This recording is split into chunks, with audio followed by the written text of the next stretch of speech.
Weekly Spooky is brought to you by our generous supporters on Patreon. Get access to exclusive podcasts, videos, and more for as little as $1 a month when you go to WeeklySpooky.com and click on the Patreon link.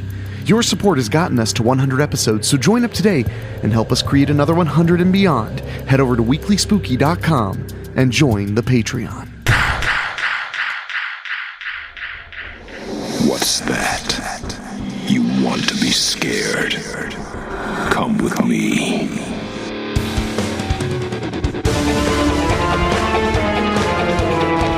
You will experience tales of horror, ghosts, and death. It is not recommended for the weak at heart. Listen in the dark. It's more fun that way. This is Weekly Spooky.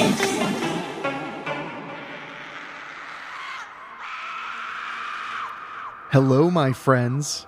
It's Wednesday, and that means it's time for a little spooky in your weekly. I am your host and narrator, Henrik Kuto, and tonight we have quite a little bit of deadly whimsy to share with you all, and I know you're very much going to enjoy it. But first, I want to ask you to just take a tiny moment out of your day and click subscribe on your favorite podcast app. And while you're there, if you haven't already, leave us a 4 or 5 star review or whatever you think is appropriate.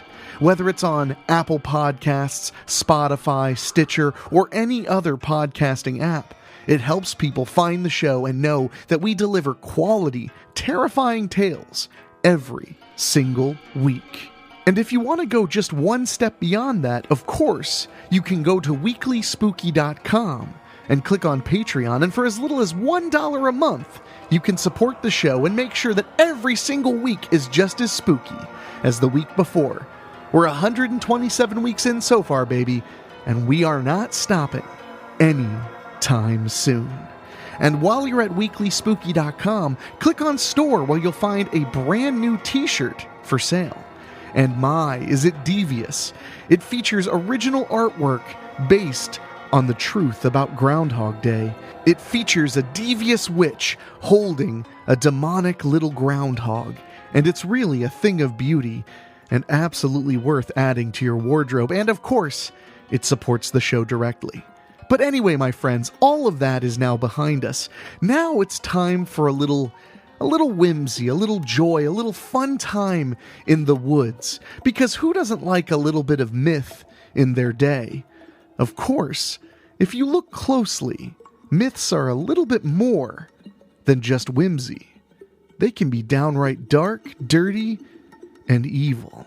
So let's listen right now. Wings of Twilight by L.F. Falconer. Unless one is strongly influenced by their peers into a herd mentality, we're all guilty of selective reasoning, Martin stated, smacking at the tickle upon the back of his neck. We hear only what we wish to hear. We choose our beliefs. Whatever you say, dear, his wife called out from inside the cabin. Martin's face paled as he leaned forward and gawked at his blood-smeared palm.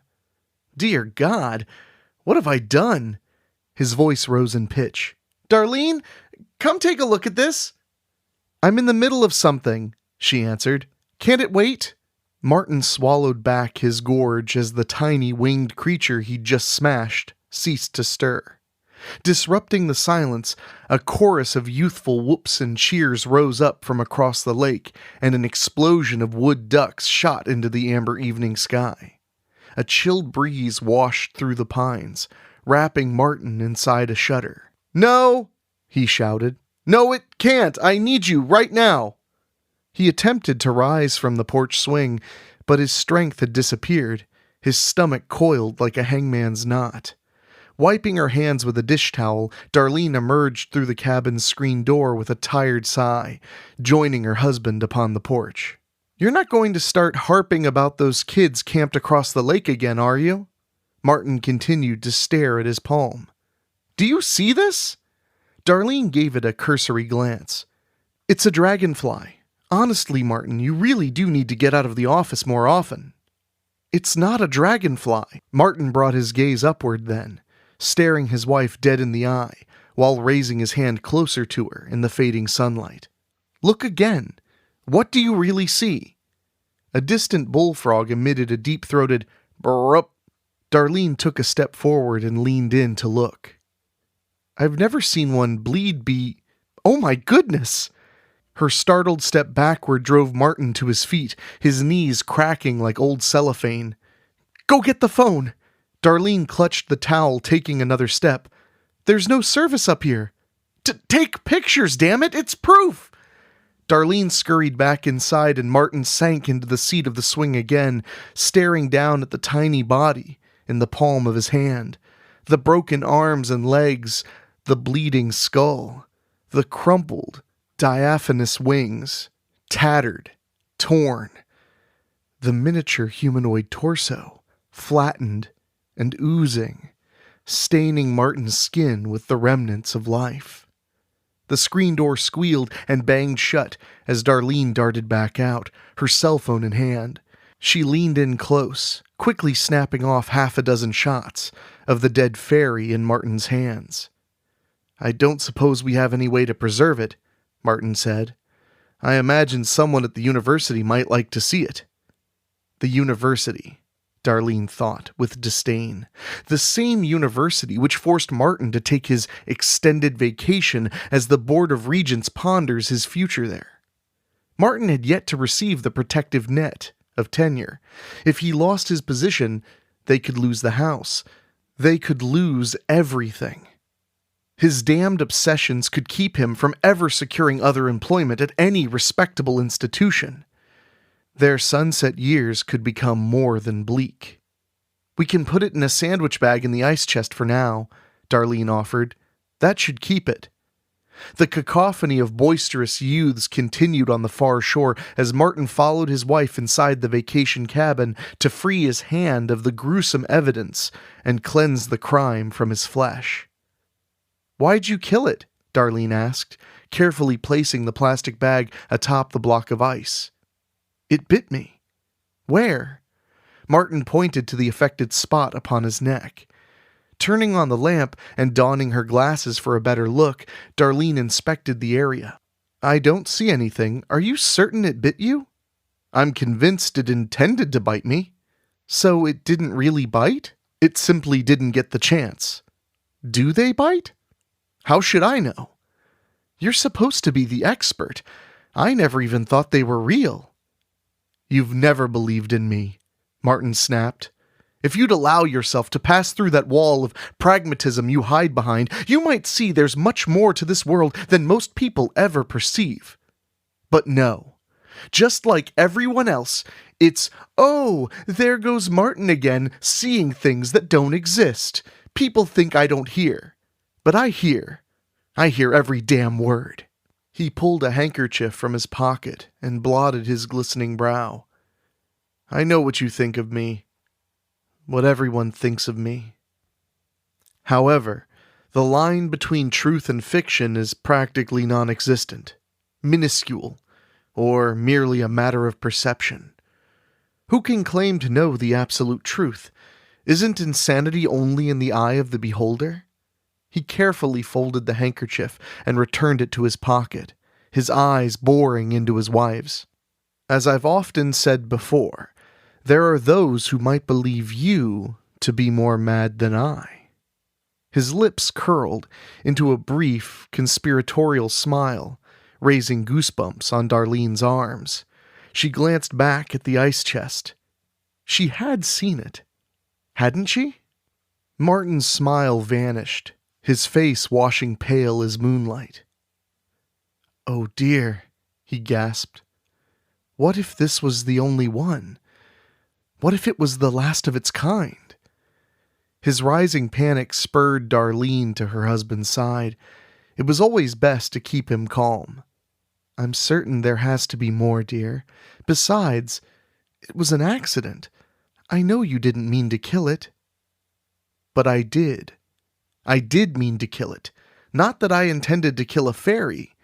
But I did intend to kill whatever was crawling on my neck. It's a natural defense mechanism to slap, you know? I thought it was a bee or a spider, and my absolute intention was to kill it, without any knowledge or foresight as to what or whom I was killing. He collapsed into the nearby sofa. But it's terrible luck to harm one.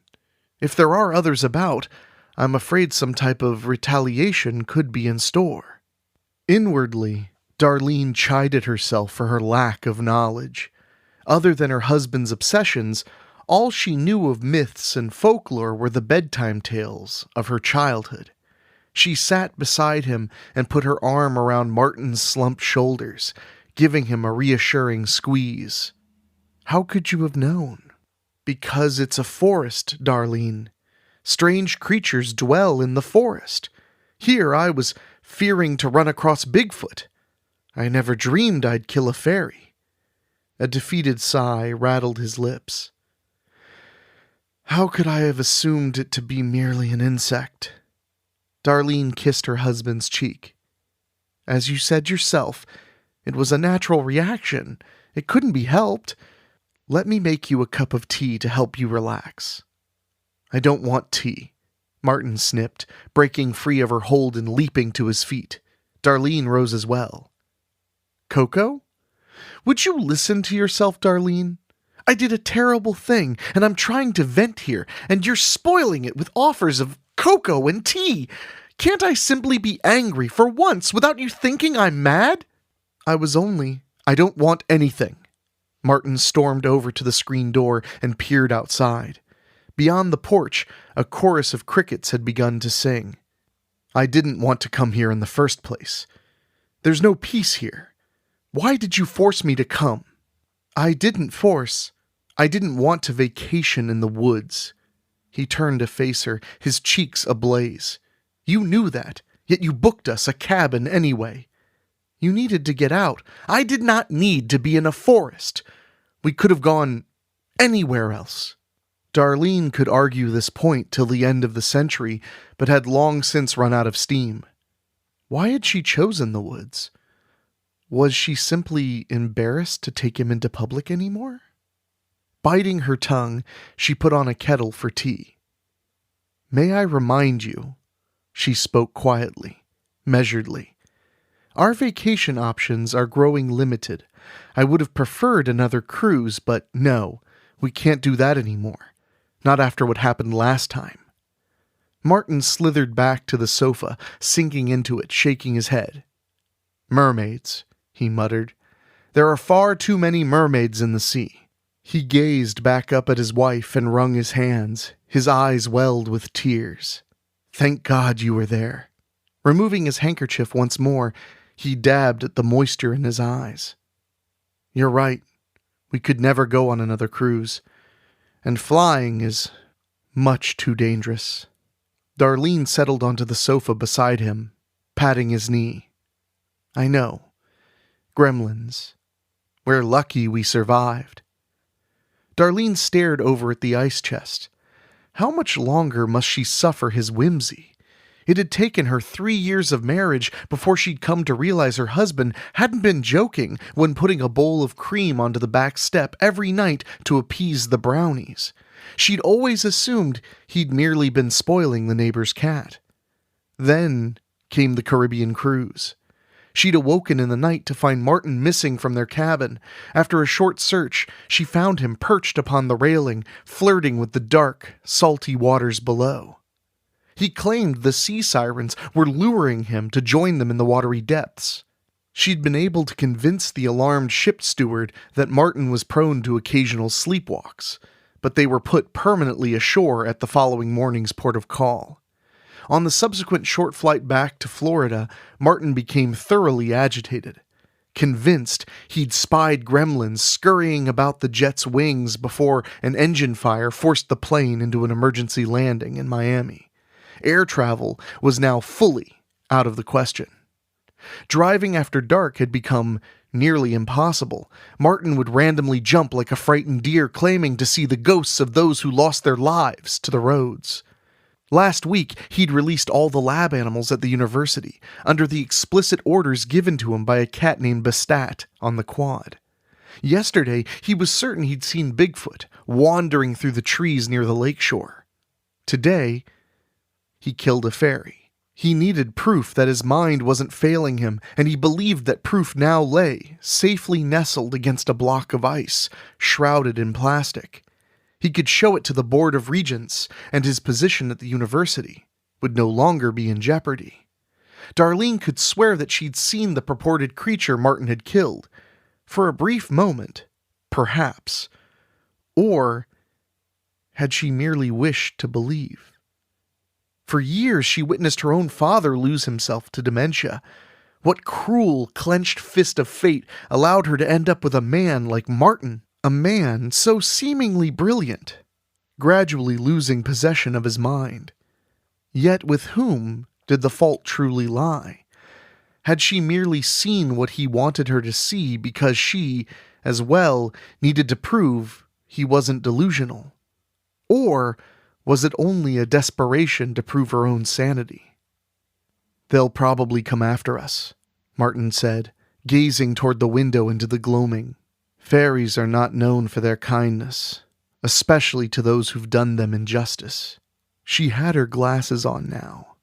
Should she look at the photos? Look inside the ice chest? She feared to confront his proof again, feared she might, once more, actually see the tiny mythical creature instead of the dragonfly she knew it had to be. "If we lock the doors and windows, we should be safe," Darlene tried to reassure him. To reassure herself? This cabin seems pretty solid. Martin glanced over at the fireplace and shook his head. "We can't keep them out. If they want in, they'll get in." A dead blackbird upon the empty grates the day they'd arrived had nearly ended the vacation before it ever began. Martin claimed it a bad omen and nearly demanded they leave then and there. If a bird could get in, then a deep, rhythmic boom, boom, boom, ba, boom rumbled through the air across the lake. Martin's eyes widened, and he sprang to his feet, racing to the window, staring out at the growing darkness. "Do you hear them?" Darlene crossed over to the door and swiftly closed and locked it. "It's only the music of those kids again," she said. "Please, Martin, there's nothing to be afraid of." Within her chest, her own heartbeat did its best to outdo the bass beat of the music. A shrill whistle sang out behind them, and they both jumped, wheeling around. Upon the stove, a jet of steam screamed from the tea kettle. Laughing relief, Darlene hurried over and turned off the fire beneath it. "Tea or cocoa?" she asked, once again. "Tea," Martin acquiesced. Staring back out the window, there was little to see in the blackness beyond. The boom, boom, boom, ba, boom slightly rattled the window glass. Martin pressed his palm upon the pane, feeling the pulsing beat. In a moment, he leapt back when a thump, tap, tap hit the glass. A fleeting glimpse of wings evanesced in the dark. He turned a cold eye to his wife. She easily read the fear etching lines into his face. "They're coming," he said. Martin stepped away from the window. "They are bound to punish us." "Us? But I didn't do anything. It was you who killed it." "Mere semantics. It won't matter who they punish as long as their vengeance is served." Martin stripped off his shirt, turning it inside out. "Quickly, Darlene, reverse your clothing." Martin slipped back into his shirt and removed his trousers. "Whatever for?" Darlene set the tea bags aside as her husband proceeded to turn his trousers inside out. "It's for protection," he stated. "Just do it, for your own safety." He was mistaken, wasn't he? Allowing his imagination to rule over logic? Here's Martin, always so certain of himself, solidly assured of his self-convictions, while she could only ever doubt her own. What had she truly seen upon the palm of his hand? What had she placed into the ice chest? "Turn your clothes inside out," Martin commanded, pulling his trousers back on. This is ridiculous. Darlene rested the t-shirt up over her head. From across the room she heard Martin scream. Pulling free of her shirt, she watched her husband duck and swat at the moth that flitted about, seeking the lamplight. For crying out loud, it's only a moth. She spat as she slipped her reversed t-shirt back over her head. With a mason jar and a few drops of honey, we could catch it. The excitement in Martin's voice edged into giddiness. A live specimen would truly exonerate me. Another thump rapped against the window. I don't have any honey, Darlene backed up a step. And all we have is an empty soup can. The moth flitted above her, then zipped toward the light. A second one emerged from the empty fireplace, jouncing across the room to join the other as they danced in a light-induced frenzy. We have to get out of here, Martin whispered. We can't stay. We have the cabin for 2 more days. We have to leave now. Martin's voice rose. Do you understand? Now! It's only... Darlene swallowed her words as she glanced toward the lamp. Those were moths. Weren't they? Another thump at the window pane. Grab the ice chest and the phone, Martin shouted, hefting the half-filled suitcase from the corner chair. Leave everything else. A third set of wings fluttered in through the chimney. It's after dark, Darlene pointed out, tucking the cell phone into her purse. It's a risk we must take, but you must drive because... You know. I know. Ghosts. In a flurry, they gathered their necessary belongings and hurried out to Martin's restored '64 Chevy Impala, stuffing the suitcase and ice chest into the back seat. Darlene slid behind the wheel and turned over the engine as Martin scooted into the passenger seat beside her. Darlene's hands shook as she gave her husband a sidelong glance. Here they were, 2 adults, running like scared children in the night because of a few lousy moths. Again, she questioned. Why the woods? Had she secretly hoped he'd get eaten by a bear? Or Bigfoot? After all, his life insurance was up to date. Above the purr of the engine, the boom, boom, boom, ba, boom, came to a sudden stop. A veil of dull silence melted down from above. Go! Martin demanded. What are you waiting for? Just go! Shifting the Impala into first gear, Darlene pulled away from the cabin on the lake, heading through the tree-lined access road for the main forest highway. Martin leaned forward, glancing up toward the darkened sky. Oh my God! He gasped, frantically grasping onto the dashboard. They're gathering. Darlene cursed his infectious panic. What do you mean they're gathering? Look! He pointed toward the sky. That rainbow ring around the moon. They're gathering. Darlene wanted to cry. His obsessions were growing completely out of hand. She was losing him just like she lost her father, just like she was losing herself. Caught in a vortex, the swirl in the eddy had been slowly, steadily increasing as Martin approached the center. Now, he was inescapably caught in the sucking downward spiral, and he was taking her with him. It's only the moisture in the air, Martin. The quiet explanation she struggled to keep controlled. She would not let him drown her in his own nightmares. The reflecting sunlight off the moon causes a halo. That's it. That's all this is. Darlene turned onto the highway and quickly brought her speed up until the needle reached 60 miles per hour. Martin glanced over at the speedometer. Can't you go any faster? Do you really think they're capable of jet speeds? Deer come out at night. I'm already going faster than I'd like.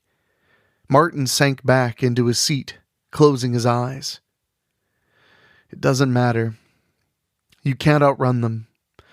Our only alternative is to give it back. Give what back? Darlene eased her speed up to 65. The body. The one I killed. We've got to return it to them. Your proof? Proof that he was insane. Or proof that he wasn't. That she wasn't. She tried to recall what she'd truly seen in the twilight on the porch, needing to satisfy her own fears. To prove to herself she wasn't sliding into a neverland of the mind, like her father. Like Martin. She slipped her hand inside her purse, searching for her cell phone while Martin shimmied around and reached into the back seat, fumbling with the ice chest. Popping off the lid, he fished around for the sandwich bag.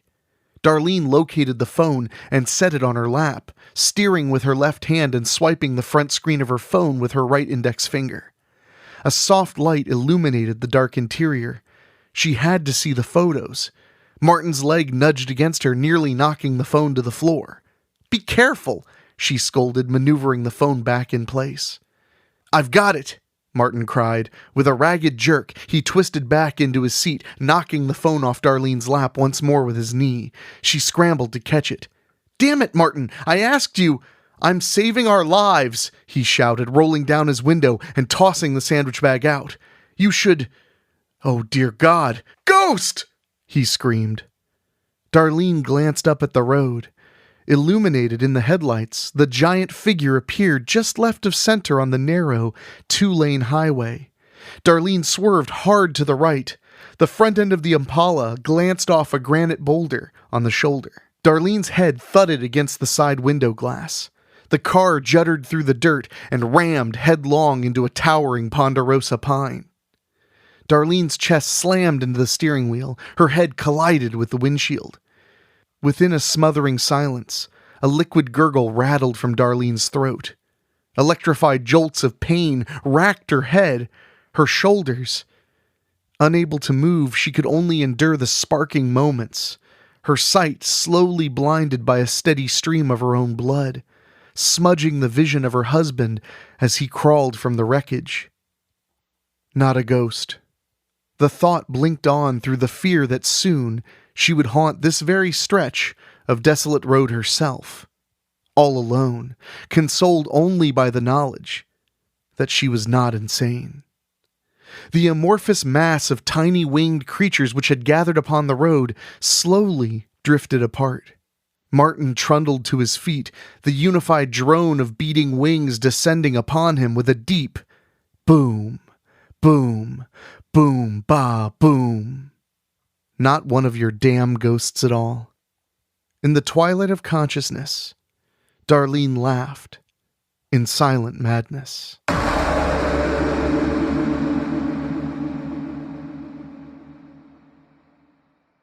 Well, my friends, that was a fun and spooky little piece, and I want to say a big thank you to Ella Falconer for giving us that story to read. She provided us with Christmas cranberries back in December, and let me tell you, her stories, they don't disappoint. I look forward to reading more of her stories on the program in the very near future.